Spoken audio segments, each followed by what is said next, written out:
लोकांचं म्हणणं असतं की बाबा मला काय नाही आहे सध्या, मी कसं करू, काय करू, मला काम भेटलं तर मी माझा परिस्थिती बदलेल, मी हे करेल. भावा, काम वगैरे काही भेटत नसतं. एक गोष्ट लक्षात ठेव, स्वतः निर्माण करावं लागतं, कष्ट करावं लागतं. मग तेव्हा जाऊन तुला काय ना काय होतं. करण्याची जिद्द पाहिजे त्या सगळ्या गोष्टींसाठी. सगळ्यात महत्त्वाचं म्हणलं तर या गोष्टी भरपूर महत्त्वाच्या असतात, ज्या करून तुम्हाला मेहनतीसाठी आतली तुमची मनाची तयारी असणं भरपूर गरजेची असते.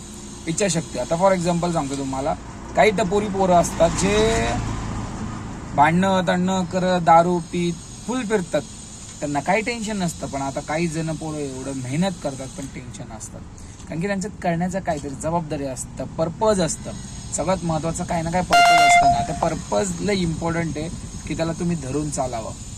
आणि पर्पजच नसेल तर तो काय करणार आहे, टिंगळ टवाळच करणार आहे. तर त्यासाठी मी काय भेटलं तर काय करेल या चुकीच्या गोष्टी आहेत. होऊन जाईल, तुम्ही फक्त करा, भेटून जाईल.